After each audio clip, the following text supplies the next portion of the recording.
Thank you for joining us today on our first ever podcast for mymarketingexperiment.com. Today, the goal of our podcast is to talk about everything internet marketing, everything about websites, everything about the virtual economy that exists that a lot of people are not even aware has such a profound impact on everyone's daily life.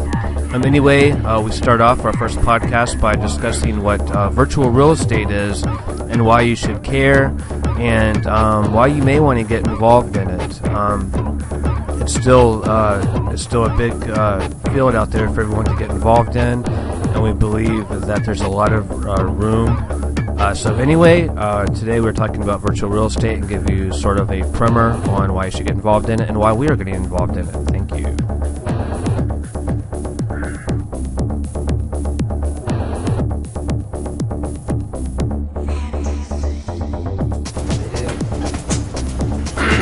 John, tell me about virtual real estate.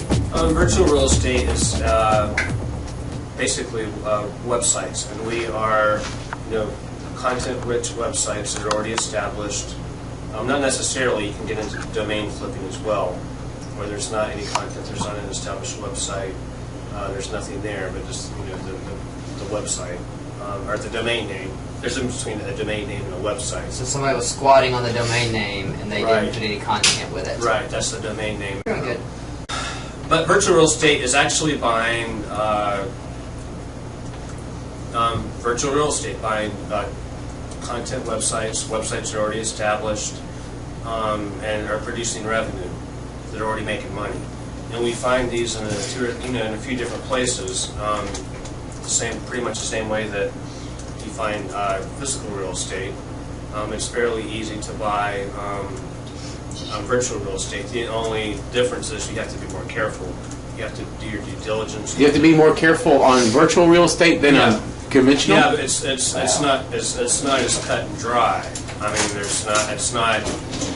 mean, like for example, there's a website that just sold not that long ago, maybe a week ago, which I'll have to put it up on the screen later as an example. We're having internet problems right now, but that was sold at auction for $60,000. Well, they brought in around between $3,000 and $5,000 a month. Revenue. That's not. I don't know what their expenses were or whatnot. And I'm not certain even what the the website was about right now. It was some kind of something. It had a high PR, as a PR 5 or 6, and PR is how Google ranks websites. And PR means what? Stands for what? PR means page rank. So Google ranks rates websites from 0 to 9, and with 9 being the highest. And the higher the number, the better off you are. The better position you are to rank for any given keyword. So you have to know more what you're talking about when you're investing in virtual real estate. I mean, it pays to know what you're talking about because there's a lot of little different things that you need to be aware of. That things can, like on the internet, things can change overnight. You could pay $60,000 for a website, and something goes wrong. You mess up royally. You do something wrong, and it's not quite that easy to mess up, but you're pretty much dependent on the search engines to give you traffic and so on and so forth. So there's a few little things that you need to know to assure that you maintain that revenue stream. I mean, you could mess up and it could go away just like that. So you pay $60,000 for a site that was banned off of Google or kicked off of Google. Mm-hmm. And if you're kicked off of Google or banned from Google, you're pretty much dead in the water. I mean, you may as well just give up and be done. Can a seller muddy the waters about their site, about how much their site, the value of their site? Make it difficult. Yeah, that's why it's auction. Yeah, inflate it. It's basically it goes. Inflate the value. It's basically an absolute auction. Is what usually.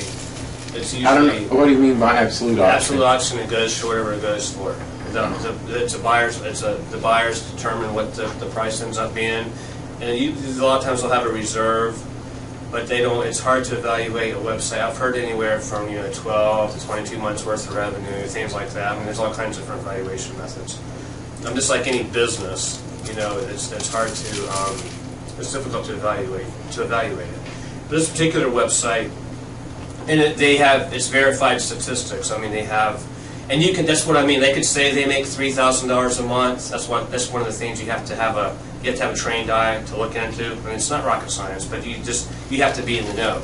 So if they claim that they've made $3,000, they're making $3,000 a month in real estate, and you go and use their research tools, because it's fairly easy to research a website.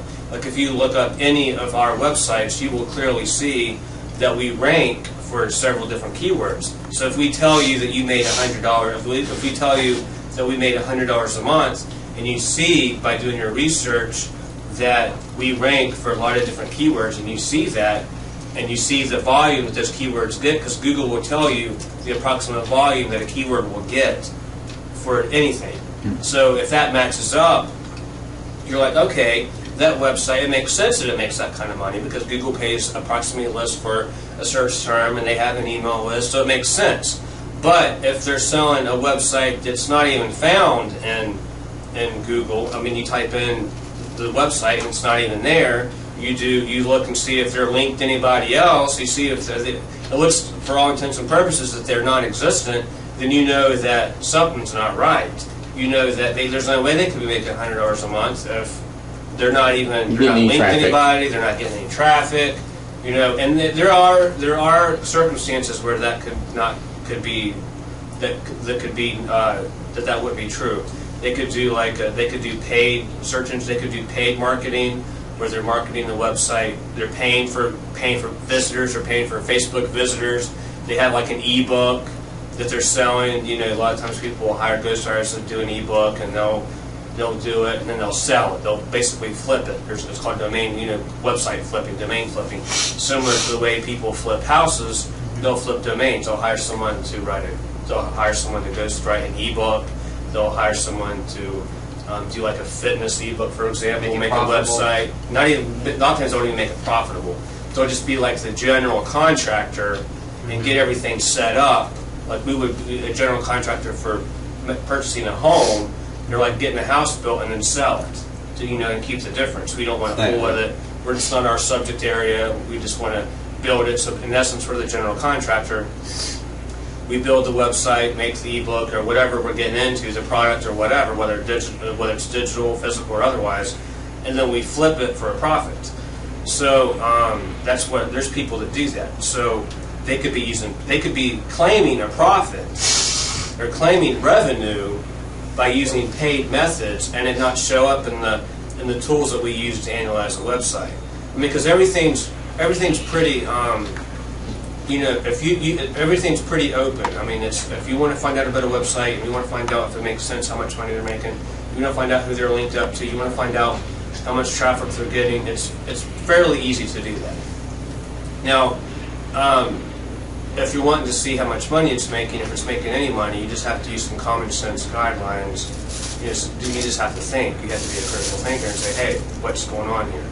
I mean, so again, they could be using paid traffic. They could be using Facebook, a lot of social networking sites. They could be using a lot of times people will advertise on other websites. Like, for example, we could advertise on one of our websites, one of our real estate websites, on like a larger website and get traffic that way. If it's like a news site, say we made some website called, like We Make Money in Real Estate or something like that.com, and it's a news site. We had an ebook written. It was ghost written. We created content. We did the whole 9 yards. We did the general contractor for that website.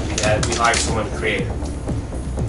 Well, we promote it on Facebook. We've done that before and have been successful. We promote it on like other real estate forums, things like that, other real estate websites. We do it for a month. We spend $1,000 promoting it. Well, at the end of that month, we go to sell it. Well, we claim a revenue stream for that period of a month or however that we've had it. We claim a revenue stream. But someone comes and says, "Oh, does this make any sense? You're not linked up to any sites, because when you're paying for traffic, a lot of times you won't. Just because you're paying for traffic in Google doesn't mean they're going to list you. You're going to show up in their search engine. Just because you're paying for traffic in Facebook, they're a closed system, so you're not going to show up in search results when you post your link on Facebook. It's no follow. So you're not going to show up for that. So someone might say, well, how could you possibly be producing revenue when you're not even showing in the search engine. That's an exception to the rule.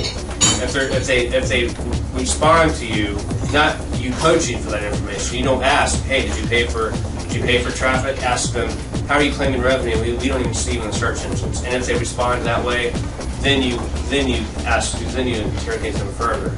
But it just has to add up. It has to make sense. And that's a trick that you could screw yourself just like you can with a real estate transaction.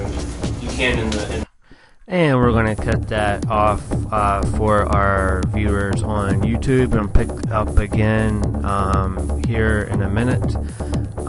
We are going to be discussing purchasing high-end virtual real estate in our next segment. I'm going to have to split this up into 5 segments, and it is about 50 minutes long. So be on the lookout for our next segment. It is on high-end virtual real estate.